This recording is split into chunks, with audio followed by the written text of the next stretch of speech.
Hey, it's Kevin Lawton with the New Warehouse Podcast, bringing you a new episode today. And on today's episode, we're going to have a special discussion. We are going to have one of the authors from the book Proximity, which I have right here. And we'll also be giving away a copy of that book too. So make sure you stay tuned to our social channels for that. I'm going to be joined by Rob Wolcott, and I'm also going to be joined by Tom Bianculli. Rob is co-founder and chair of Twin Global, as well as an author of this book that we're going to talk about today. And Tom is the CTO over at Zebra Technologies, Zebra, who we've had on the podcast multiple times in the past, and who is pretty ubiquitous, I will say, within the supply chain. So we're going to hear a little bit about the concept of proximity. We're going to talk about the book and some of the ideas that are written in the book and what's happening within the business world, particularly on the supply chain side. And we're going to hear about how some of the technology from the warehouse side, fulfillment side, is being applied to the concept of proximity. And Tom's going to help us out with that a little bit. So, Rob and Tom, welcome to the show. How are you both today? Great to Excellent. be here. Thanks, Kevin. Great to be here, and thanks for having us, Kevin.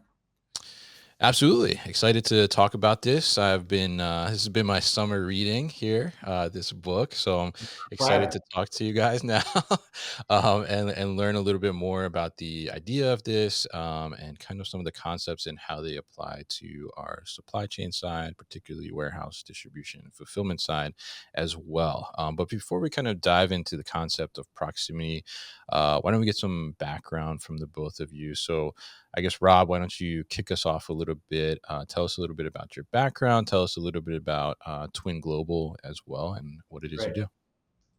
Great. Well, thanks again, Kevin.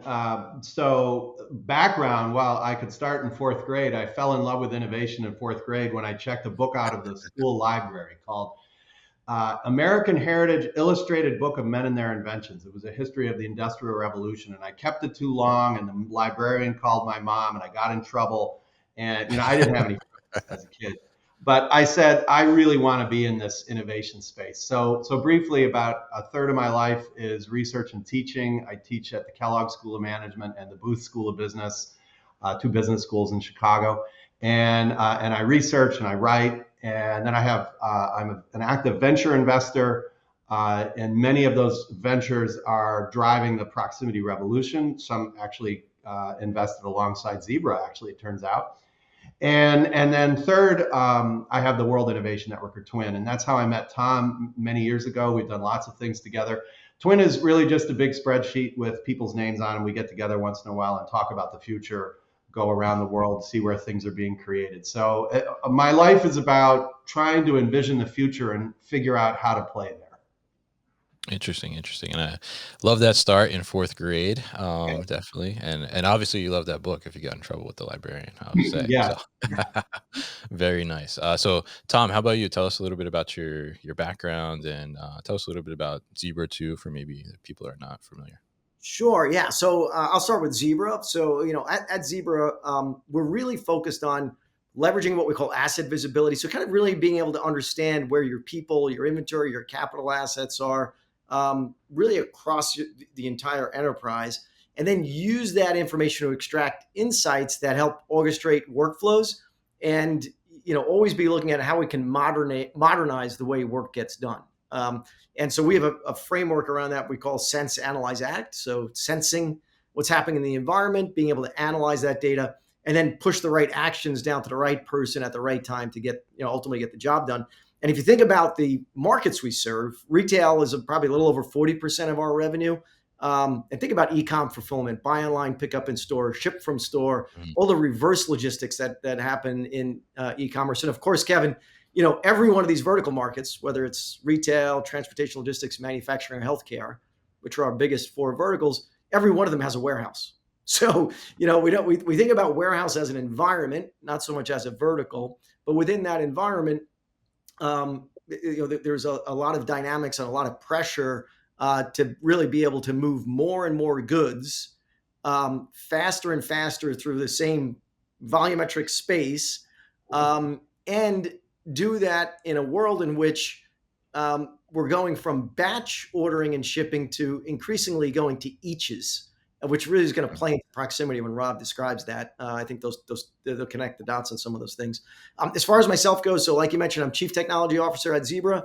I've always had, probably since the same time frame as Rob, kind of like fourth grade, sort of, this real, I couldn't necessarily explain why, but this real desire to look at the intersection between the physical world and the digital world. And one of the things that attracted me to the industry and starting out at Symbol Technologies, the founder, I'm based on Long Island in New York, and the founder at Symbol was also a university professor in laser physics, which is a whole other story. But it certainly led to us being focused on the barcode.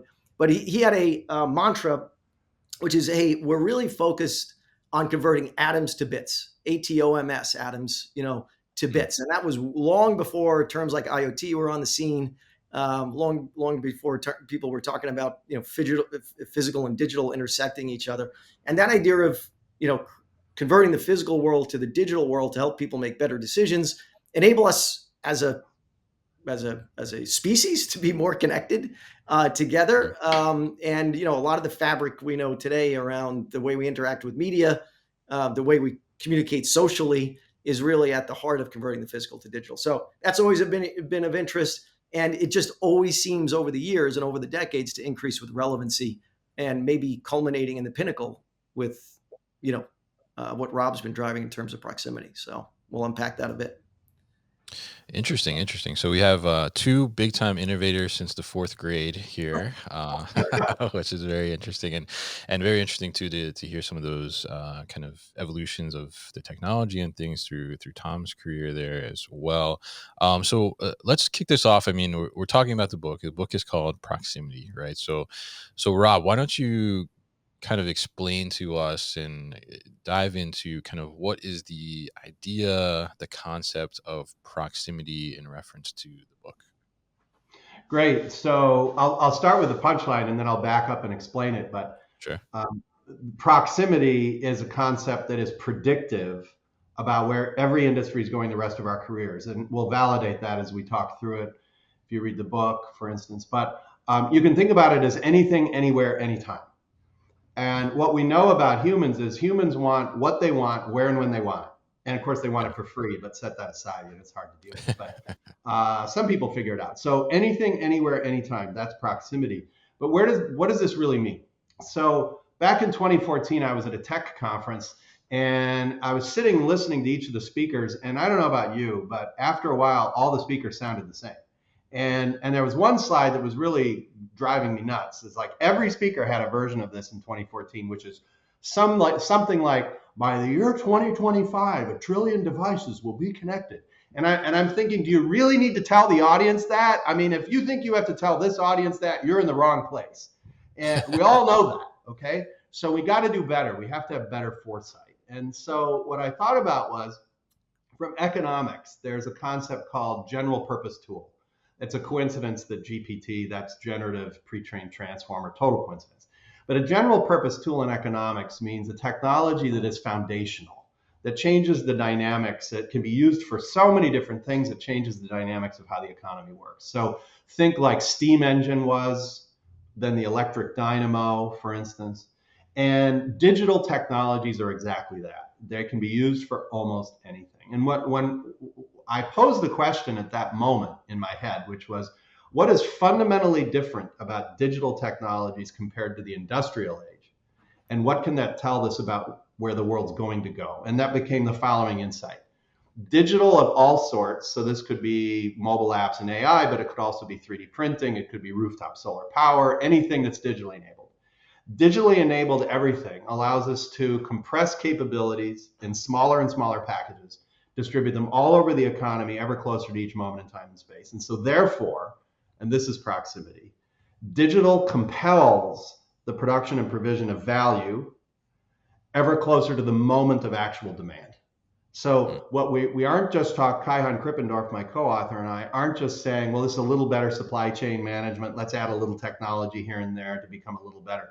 We're literally saying over the rest of our lifetimes in every industry, we'll get closer and closer to the point where you have a technology platform and business models that encourage you to procrastinate, to wait as long as possible until there's an actual demand, an actual user customer, and then create and produce at that moment. And that's where we're going. It obviously looks different, Kevin, in every industry and environment, but we're going that direction, and hopefully we can discuss through that in some examples.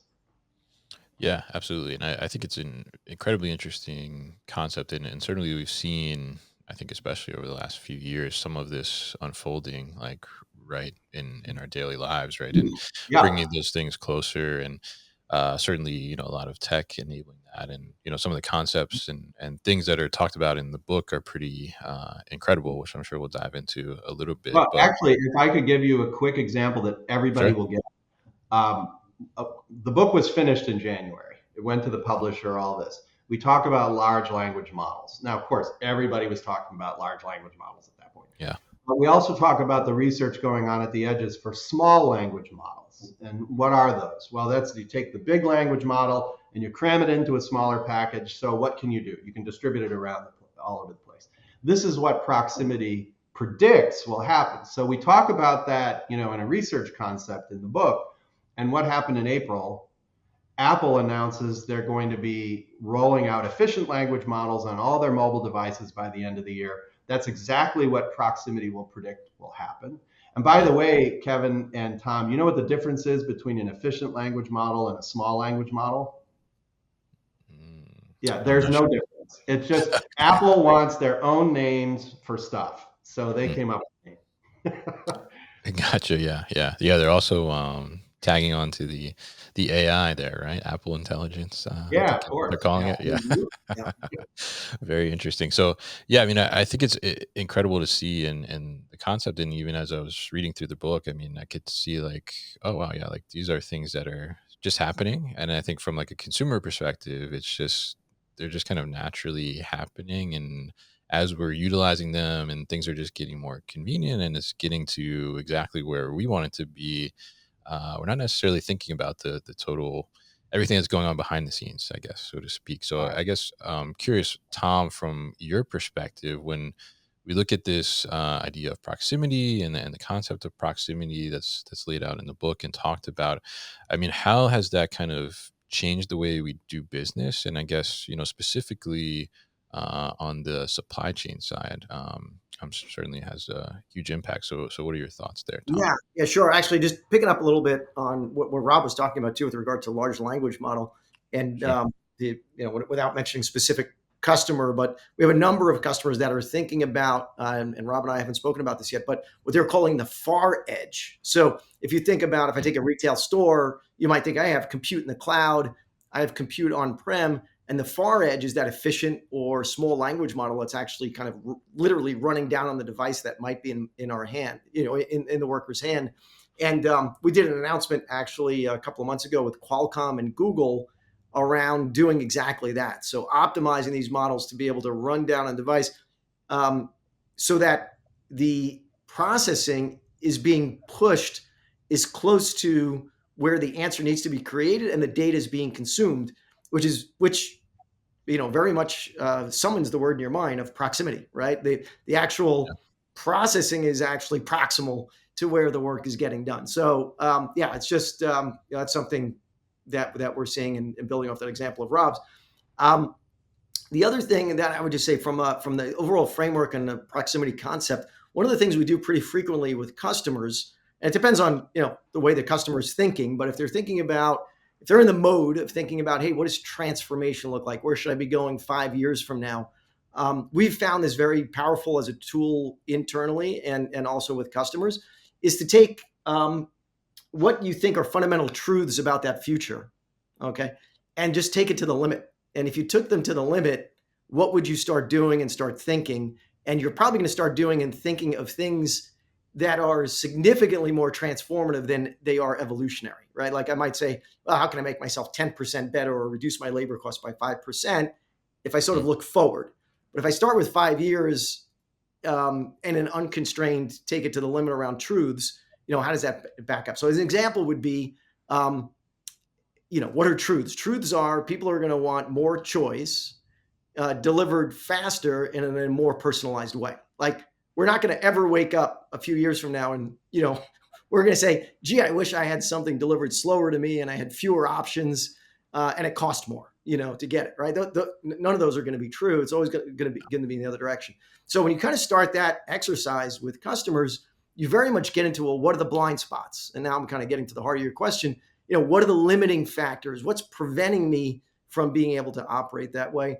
And a lot of the barriers you come up with are really simple things. But then the solution to them requires transformative thinking. So like one example I'd give, I was talking about you guys with you guys a little bit earlier, is if you think about a cross-dock facility, which may be part of a supply chain network, certainly would be part of a supply chain network, Right. where you've got truckload of the same goods from truckloads of the same goods on that truck coming from different manufacturers on one side of the facility, and then you have those being broken down and restaged and packed into pallets that are maybe going off to a DIY retailer on the other side of that facility. So think of a long facility, cross-dock facility, 50 dock doors on each side. They're coming in on one side and going on the other, and there's fork trucks moving stuff back and forth. Those fork trucks for decades and decades have been doing point-to-point loading. So they pick up in the staging area and they unload from truck A, they bring to staging area, it gets repacked, they move from the staging area to truck B on the other side, but they're doing point-to-point. Because they're doing point-to-point, whenever they're driving back from where they dropped off, they've got no load on the forks. So the utilization of those fork trucks is like on the order of 50%. Well, in a world where that those goods need to be delivered faster and faster because of the way orders are coming in, the long tail of the number of things being ordered, the service level agreements that cross-dock facility has with their suppliers, they need to deliver, and this is like the challenge they have in, hey, we need to turn around in 4 hours instead of 8 hours. We need to turn around in 8 hours instead of 12 hours. And that just keeps getting shorter and shorter, getting closer to the proximity concept and the limit. And so the challenge we've gotten from customers in this example is, how do we get that fork truck utilization to 90%? And what we realized is, well, if you know where every pallet is all the time, and you know where every fork truck is all the time, and you know what needs to be loaded based on the system of record in the back end ERP system, then you can orchestrate the movement of those fork trucks so you can do next best move routing. So you no longer do point to point. You in fact don't even care what dock door you're loading to. You're just always making the next move that optimizes the route to move things faster through that supply chain. And we've taken, in some of these examples, that utilization up to north of 80%. So that would be an example where, really transformative thinking, right? I'm going to try to drive the fork truck faster, or I'm going to try to put more fork trucks in and they're all going to start playing bumper cars. But let me instrument my environment that gives me more information, and then it helps me to orchestrate in real time, knowing I'm never going to regret that investment. Because if I can move faster, then I'm going to get closer to that truth that's going to be the reality 5 years from now, and I'll stay ahead of my competitors. So Yeah, Tom, I could just add to that briefly. Not only faster but smarter. yeah, And that's a really exciting example to me. As you know, my PhD was in industrial engineering, so optimizing stuff. And if you think about a warehouse is like a microcosm of the whole planet and future in space. But the whole planet, like if you can know everything about where everything is and where everything needs to go and where the opportunities and capabilities are, then you can highly optimize the performance of that space. Imagine if you take that to the industry level, the value chain level, the industry level, the ecosystem level, the global level. That's over the long term where we're going. And the warehouse is a fantastic laboratory and microcosm of optimizing in a controlled environment. So it's really exciting, some of the stuff you guys are doing. Yeah, absolutely. And I think that's an incredible example there, Tom, because you think about maybe some of these concepts may come like and seem complex in a sense, right? But you take something that's simple, right, in concept, right, as cross-dock, like you said, take pallet from point A to point B and then point C on the other side of the building, right?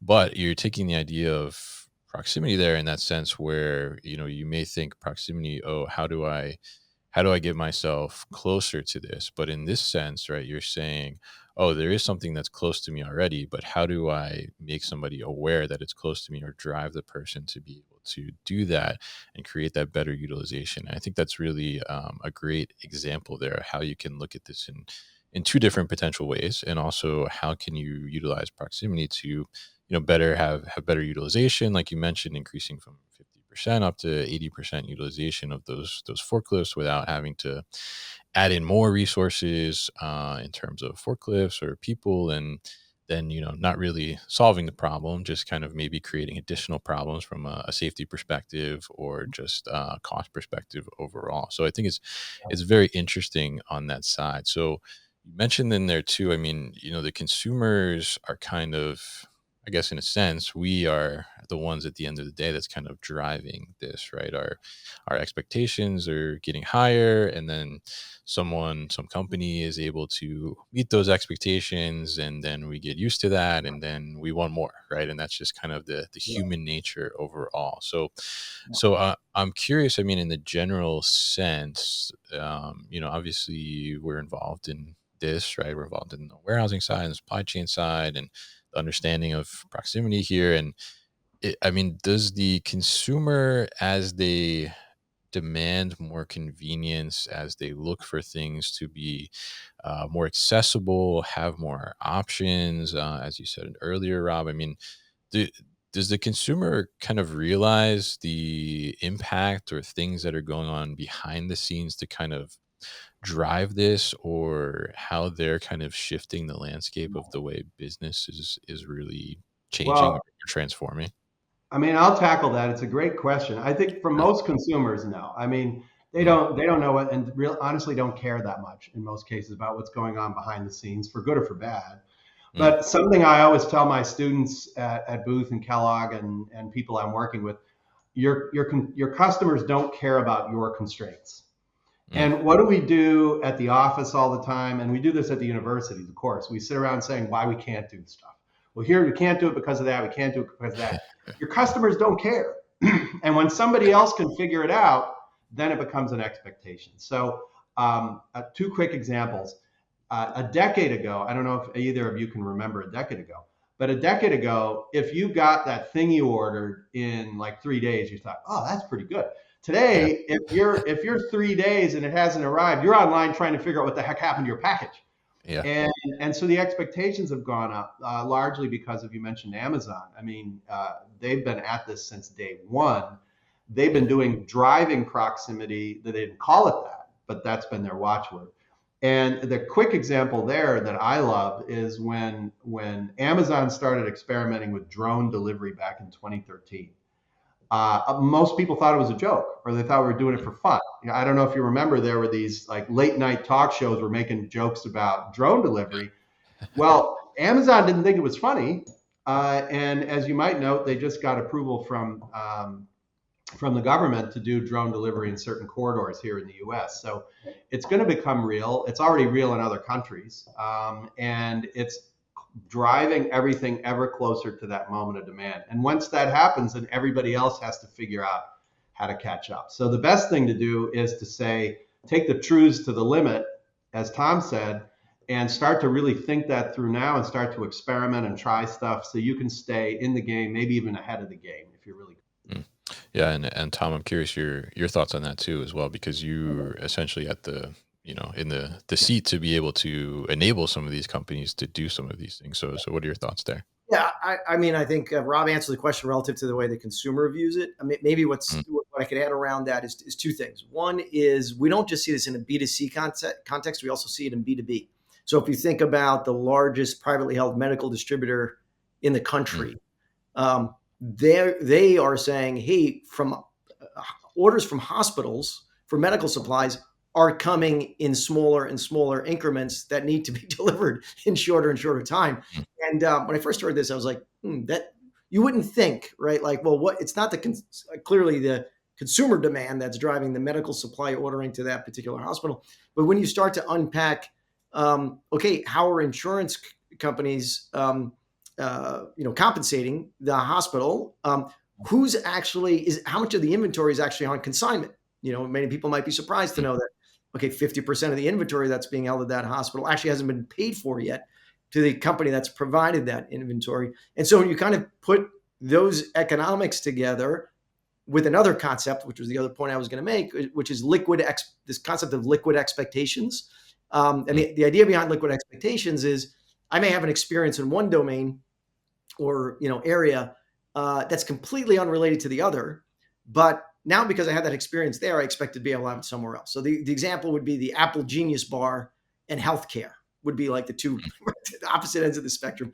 I walk Yeah. into the Apple Genius Bar, they know why I'm there, they know what needs to be fixed. They greet me when I get to the door, and I walk into a healthcare, maybe for a doctor's visit. They don't know why I'm there. They hand me a clipboard with a pile of paper, and the whole thing's a mystery. Like I just fell out of the sky into that building.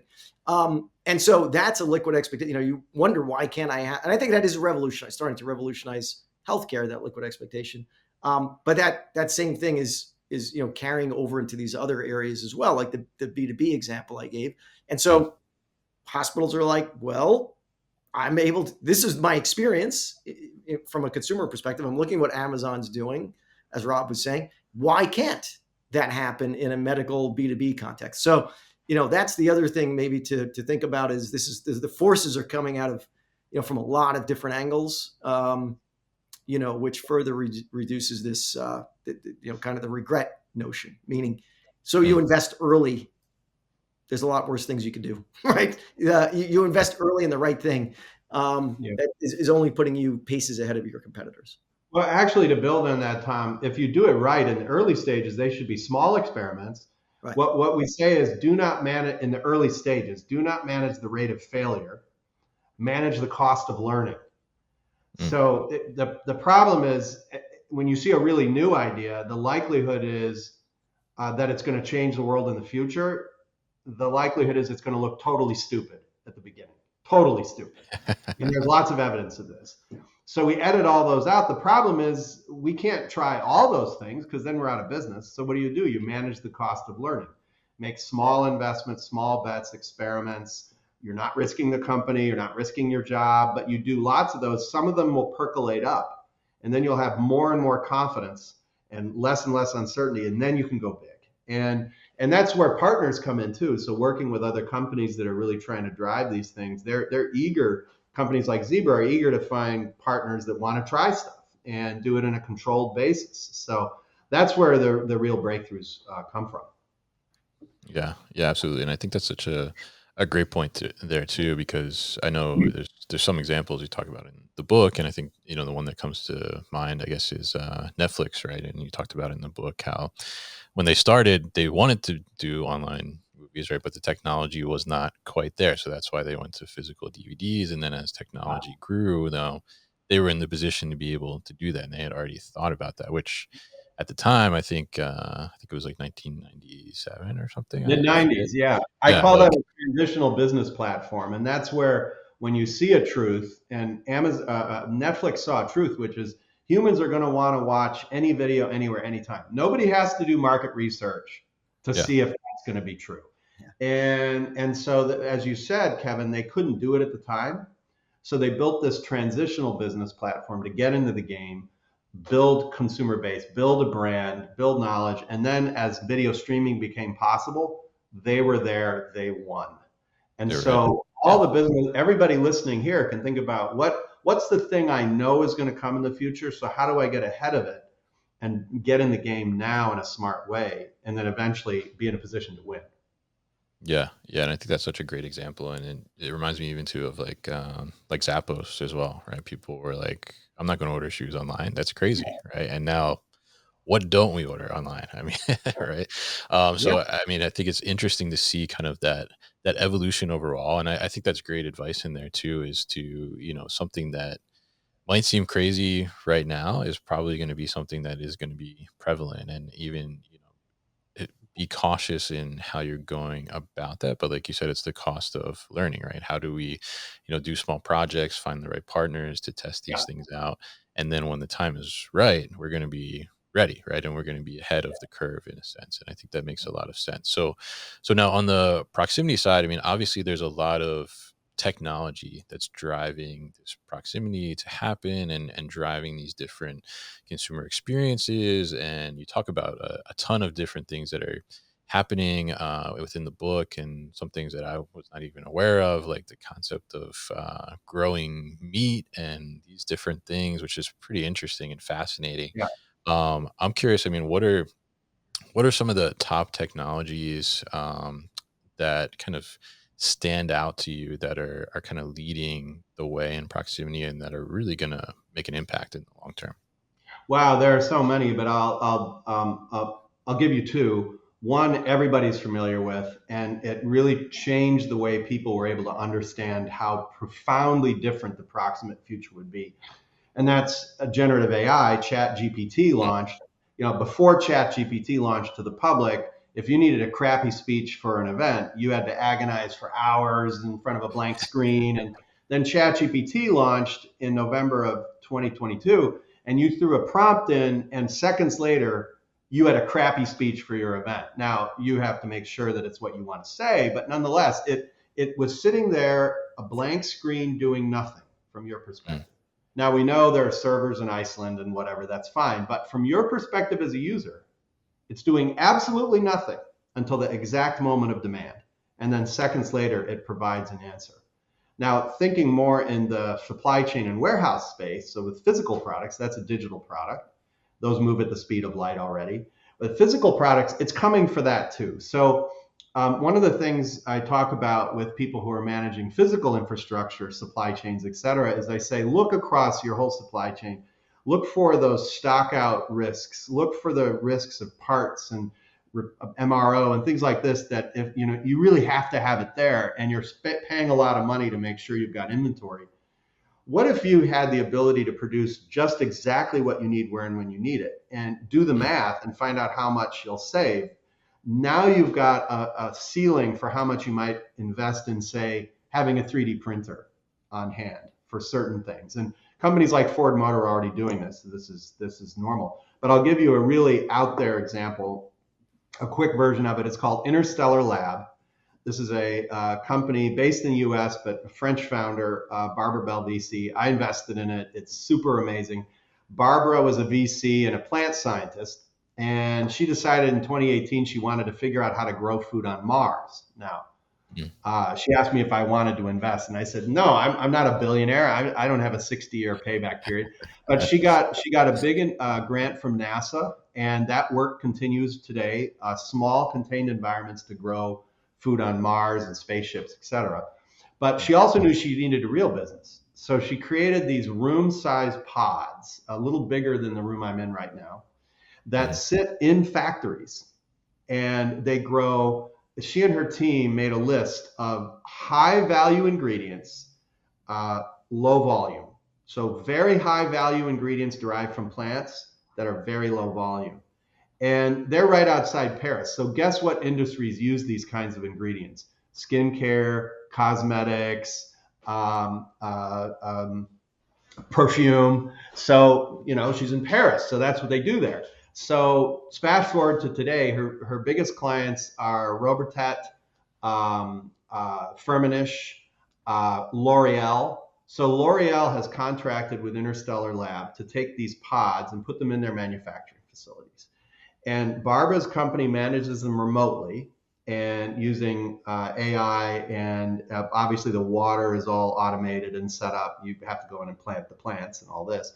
But now L'Oreal can grow exactly the plants they need where and when they need them for those critical ingredients, and they're completely absolved of supply chain challenges. They're completely absolved of global geopolitics.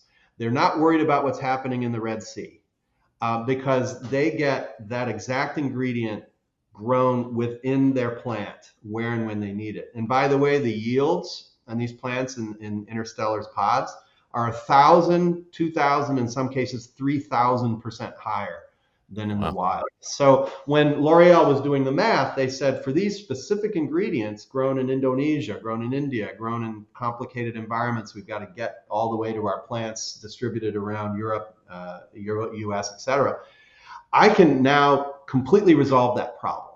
Mm, And so that's an example of pretty far edge stuff, research for space coming back to Earth and bringing proximity right to where it matters most for businesses. And this will only get better over time.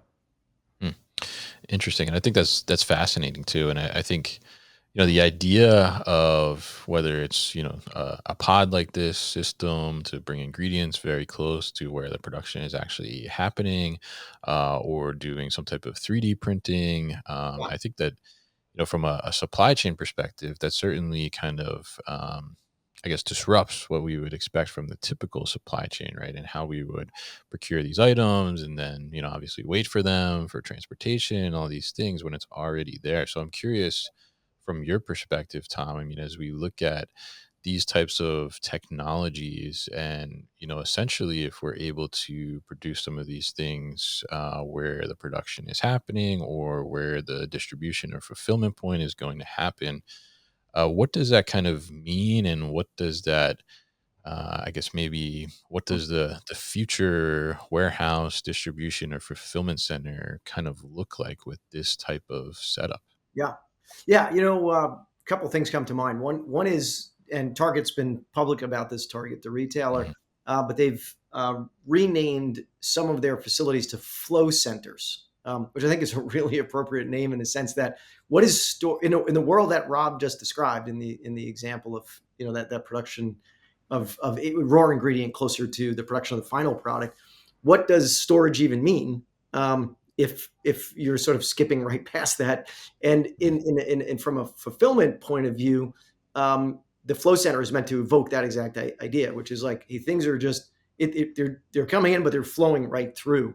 And what that has started to translate for us in working with some of our other technology partners, like some of the big enterprise resource planning providers, as well as some of our larger customers, is this idea of do I get to the future that Rob's describing, which we've kind of identified as a truth, so to speak, right? By trying to run faster on the existing treadmill, which what would be the existing treadmill from a supply chain operations perspective? It would be, well, I put together a plan, and then I execute on that plan over a certain period of time. And then I recast the plan and I execute on that plan. And, as Rob was saying, 10, 12, 15 years ago, maybe that plan was 3 or 4 or 5 days and that was okay. Then it was like, okay, I have to make the plan 2 days because the cycle time between, when the plan gets stale and when I need to execute is getting smaller. And now it's literally gotten down to like hours and then minutes, and it just doesn't scale, right? So if I'm recasting a plan and then I'm executing and planning and executing. So is to say, hey, do I jump off that treadmill and jump into something called streaming operations, where you're actually using all of the signals you can. What is Kevin looking at online? What is he talking about in social media? What is the weather around him? What events are going to happen this weekend near him? What's new? What's in the news that's relevant to you? And you mentioned the Apple Intelligence earlier. So, what is your contextual digital twin? Maybe thinking about buying that you haven't even thought about buying, but it might be anticipating what you need. That'll be a signal in the not too distant future that then informs this streaming operation, right? That says, okay, don't put this asset here or set up this labor plan to look like this. Instead configure it this way and be constantly dynamically configuring that. It becomes a very organic operation as opposed to kind of a plan that you execute over time. So if you translate that, think about things like picking inside of a Mhm. fulfillment center. I mean, typically you would know, okay, I'm on an 8-hour shift. Here's the zone I'm going to work, or here's the area I'm going to work from a picking point of view. Now we're seeing that be completely blown up, and where robots are being deployed together with workers, and they're just intersecting each other based on the way that orders are coming in and the way that orders are being anticipated. So I'm not working these 10 bins. I might be Mhm. working these 10 bins for 15 minutes, and then I might be redirected over to another area. A robot might rendezvous with me over there. So it's becoming this very much kind of streaming operation, which has huge ripple effects to traditional ERP tooling because those are procured in a very plan and execution oriented way. Like you buy a planning system for inventory or for labor, and you buy an execution system like task management for Mhm. actually executing. And we're going to see those two things. The lines are really going to blur. It's going to be disruptive because there's incumbents that are clinging to the thing that's made them lots of dollars for a really long Yeah. time. that's going to fundamentally change. So I think the most progressive customers that are leaning into that, let me think about streaming operations as opposed to plan and execute, are the ones that are reinventing where this all goes and thinking about a lot of what Rob says, which is once you realize that, you start to think to yourself, wait a minute, are there parts of my infrastructure that I should rethink in terms of where I move it to? Yeah. Because if that's the way I'm going to have to operate, that's what's going to be required. And so that's kind of By open the way, those dialogues. to Tom's point, in the appendix of the book, we have a proximity strategy workbook, and there's Yeah. some exercises. You don't need me there. There's some exercises you can go through to say, what are some opportunities in the near term for us to start advancing toward proximity. And we already talked briefly about find those points of risk and maybe start to insert things like 3D printing to cover some of those individual points of risk. And that's great, but what we'll also start to see is more and more demand for customization, and not just from consumers, but as Tom said, from B2B customers are going to be looking for more and more customization. And there'll be a point where the traditional model of demand planning a year in advance, ordering millions of copies from China, and then hoping you have the right stuff in inventory is not going to be able, the model won't be able to compete at that level of customization that you can by creating an individual instance of a particular part or product, for instance. And I like to think about it like this. The easiest demand to predict is the one that already exists. And so if I can figure out how to set up my systems, my supply chain, et cetera, to respond as fast to each individual custom demand as possible, then I've given myself a picture of where the future is going to go. Very interesting. And I think, it is interesting to see how these things are going to continue to evolve and develop. And the concept there of streaming operations, I mean, it's a very interesting concept. And when you talked there, you mentioned about, what do I look at online, right? Or what's the weather like around me, and all these different signals that are out there. And even potentially the idea of my digital twin as a consumer, does it know what I'm going to buy before I know what I'm going to buy, right, in that sense. And I'm curious your thoughts on, because to a certain extent, right, that's all driven by some type of data, right, or some type of accessibility to the consumer.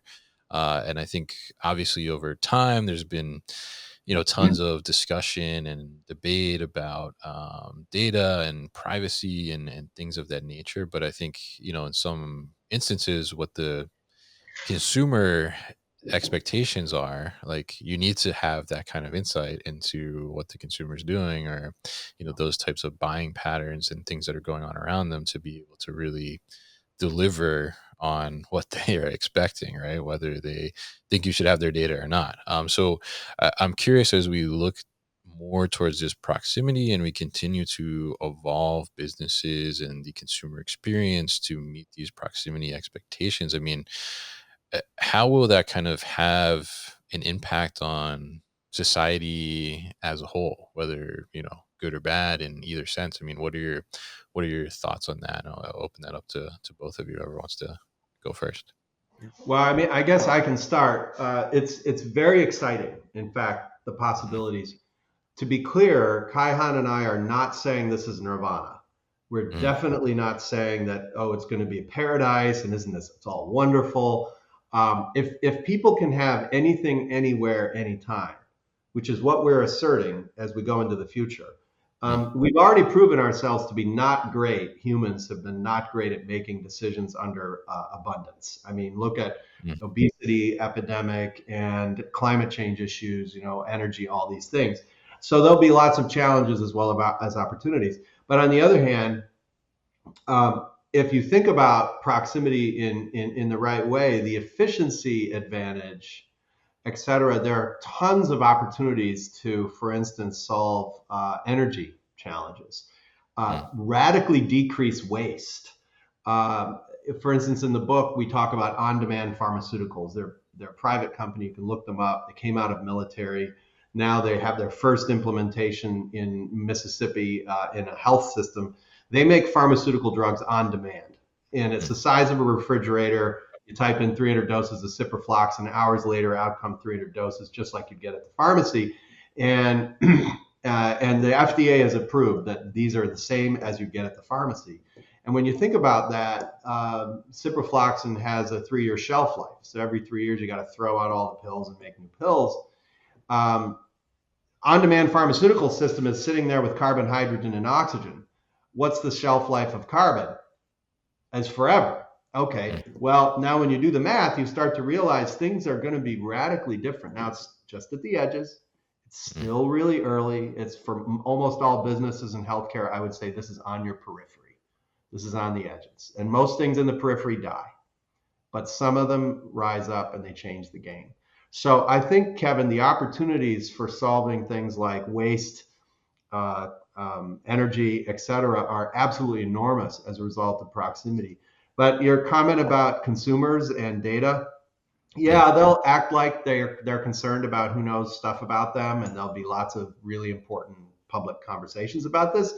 But honestly, when you give, the reality is if people have shown, when you give them convenience, when you give them what they want, they sort of ignore it. They sign that, consent form to use the software that they definitely read. And that's where we're going. I honestly think in 100 years, we won't have the concept of privacy, but maybe that's a different podcast. Yeah, I think so. Tom, your thoughts there? Yeah, no, I definitely echo, particularly on the consumer side. I mean, this trade-off of convenience, privacy for convenience. I mean, the decision will ultimately be up to the individual consumer from an opt-in perspective. And there's a lot of work, a lot more work we're doing, like 100% more that we're doing of this now than we were doing, say, 2 or 3 years ago at Zebra around digital ethics, compliance, thinking about responsible AI.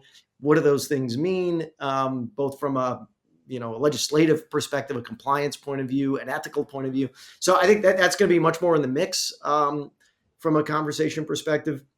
And the other thing that I'm seeing also in a B2B context is, there's these nuances of access to data, ownership of data, persistent versus transient access to data. So I think there's going to be a lot more detailed models than this just, hey, all my information is available or it isn't. And I think that, this idea, I mean, I could use it in a business example where we have, 3D cameras at, thousands and thousands of dock doors across the United States. And they're being used by a public carrier to optimize the volumetric load efficiency of that vehicle. So how do I have, this is to Rob's point of, from a social governance, environmental perspective, if I've got less air in the truck and I've got more product on the truck, then the amount of, carbon footprint I'm deploying in order to move that truck is, amortized over many more packages in the vehicle if I can drive up the volumetric efficiency. And, one of the original thesis by a lot of people was, hey, there's no way we're going to have access to all of that camera data and 3D data of every truck as it's being loaded. And the reality was, well, what are we able to return from an investment point of view in terms of fewer trucks on the road, a lower environmental footprint, better operational efficiency. And oh, by the way, guess what? We actually don't have ownership of the data at all. We've set up a situation where we have access to the data. That access to the data allows us to derive insights. And what we actually have, call it ownership of, is derivative metadata off the original data. And that's the thing, that's the currency that allows us to, make a business out of that particular offering. So I do think that there's going to be kind of a lot more, nuance around this. And how are we doing things for people instead of things to people is what I'm always asking. Does that make sense? Meaning, what are we doing for the world as opposed to the world? So it's not, I'm not using someone's data or an enterprise's data to do something to them. I'm using it to do something for them. And that is one other point I'll just make, is an extraordinarily important area to consider in terms of change management, which I think is often underestimated. I mean, even if we're shooting for rooftops instead of moonshots, like Rob was saying, these iterative experiments, you're still asking people to do things differently. And if you can articulate, hey, this is why you'll be more empowered. This is why you'll have better job satisfaction. This is why you'll be able to excel at what you do, or be able to do more meaningful things instead of dull, dangerous, and dirty kinds of things. That's an important part of being able to pull people along. So, I like to take how we're using all this to do things for the world and for people. And Mm. the fact that the data is being exposed is, I don't know, it's a necessity in order to get to the outcome. But if that's I love that example, Tom. I had never heard about the dock door cameras and using the metadata. That's absolutely brilliant. And an analog of that would be police body cams, security body cams.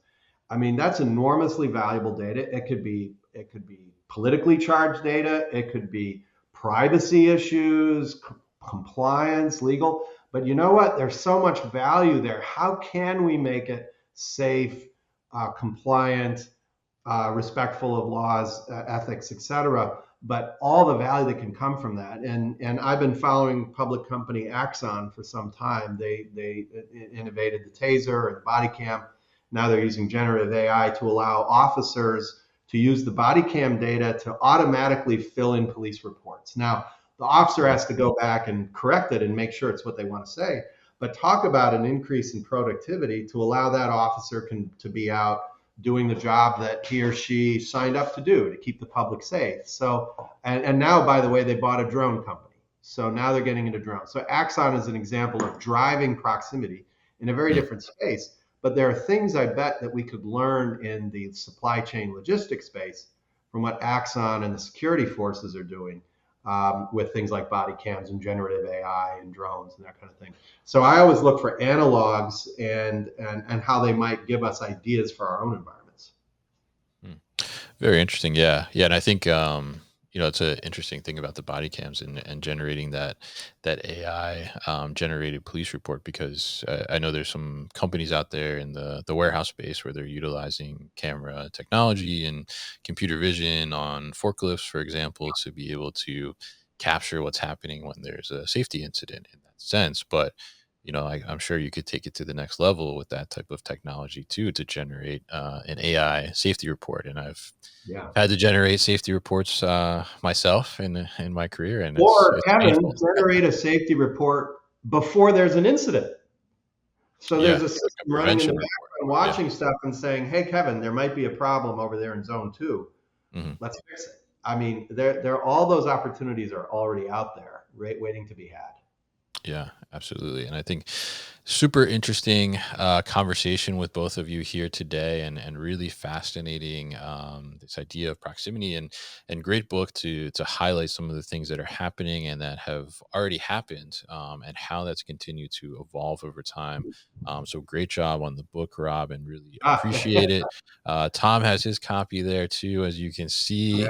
there you go. I I have got my mine. copy right Yeah. here as well. You got to keep this book close to you, in close proximity, I would say. And It's I wanna thank not only you, Kevin, but also Tom and Zebra. Not even just the launch of the book. Zebra was very helpful with that, but also thinking through some of the ideas and the concepts. We've had a number of conversations over the years. So a big thanks to Zebra as well. Thanks to you, absolutely. Rob, too. Stretching the thinking is always fun. Great. All right. And so, Rob, I guess if people are interested in getting the book or getting in touch with you, maybe what's the best way to do that? Yeah, so books available everywhere fine books are sold. Amazon, anywhere you want. And the book site is proximitybook.net. And I'm always available on LinkedIn. So Robert C. Wolcott, you look up Robert C. Wolcott, and you'll see something that looks somewhat similar to me. And I'm the one that manages that. I keep direct contact with my network. So please reach out.